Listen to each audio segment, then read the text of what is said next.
Hello, we're starting back into My Father's Dragon, Chapter 2. Let me share my screen.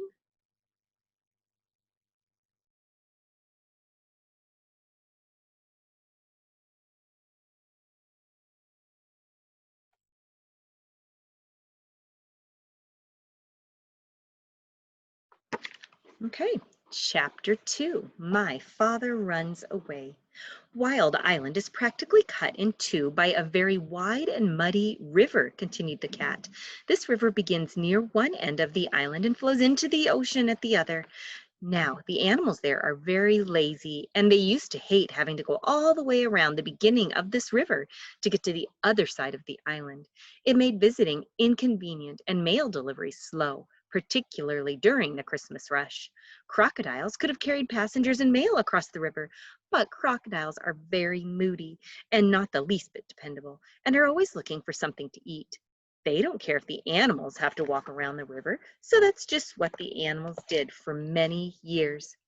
But what does all this have to do with airplanes? Asked my father, who thought the cat was taking an awfully long time to explain. Be patient, Elmer, said the cat, and she went on with the story. One day, about 4 months before I arrived on Wild Island, a baby dragon fell from a low-flying cloud onto the bank of the river. He was too young to fly very well, and besides, he had bruised one wing quite badly, so he couldn't get back to his cloud. The animals found him soon afterwards, and everybody said, "Why, this is just exactly what we've needed all these years." They tied a big rope around his neck and waited for the wings to get well. This was going to end all their crossing the river troubles. "I've never seen a dragon," said my father. "Did you see him? How big is he?" "Oh, yes, indeed, I saw the dragon. In fact, we became great friends," said the cat.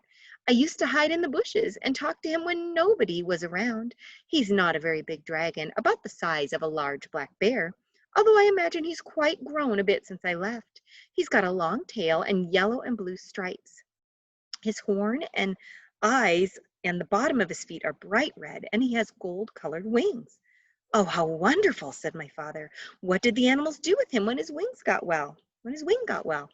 "They started to train him to carry passengers, and even though he is just a baby dragon, they work him all day and night. All day and all night, too, sometimes.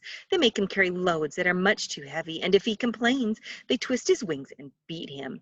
He's always tied to a stake on a rope just long enough to go across the river. His only friends are the crocodiles, who say hello to him once a week if they don't forget. Really, he's the most miserable animal I've come across. When I left, I promised I'd try to help him someday, although I couldn't see how. The rope around his neck is about the biggest, toughest rope you can imagine. With so many knots, it would take days to untie them all. Anyway, when you were talking about the airplanes, you gave me a good idea. Now I'm quite sure that if you were able to rescue the dragon, which wouldn't be the least bit easy, he'd let you ride him most anywhere, provided you were nice to him, of course. How about trying it?" "Oh, I'd love to," said my father. And he was so angry at his mother for being rude to the cat that he didn't feel the least bit sad about running away from his home for a while. That very afternoon, my father and the cat went down to the docks to see about the ships going to the island of Tangerina. They found out that a ship would be sailing the next week, so right away they started planning for the rescue of the dragon. The cat was a great help in suggesting things for my father to take with him, and she told him everything she knew about Wild Island. Of course, she was too old to go along. Everything had to be kept very secret, so when they found or bought anything to take on the trip, they hid it behind a rock in the park.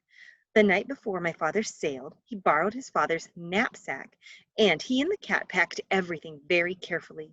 He took chewing gum, 2 dozen pink lollipops, a package of rubber bands, black rubber boots, a compass, a toothbrush, and a tube of toothpaste, 6 magnifying glasses, a very sharp jackknife, a comb and a hairbrush, 7 hair ribbons of different colors, an empty grain bag with a label saying cranberry, some clean clothes, and enough food to last my father while he was on the ship. He couldn't live on mice, so he took 25 peanut butter and jelly sandwiches and 6 apples, because that's all the apples he could find in the pantry. When everything was packed, my father and the cat went down to the docks to the ship. A night watchman was on duty, so while the cat made loud, queer noises to distract his attention, my father ran over the gangplank onto the ship. He went down into the hold and hid among some bags of wheat. The ship sailed early the next morning. And that is the end of chapter 2. Whoops, sorry about that. Okay, we'll see you next for chapter 3. Have a great day.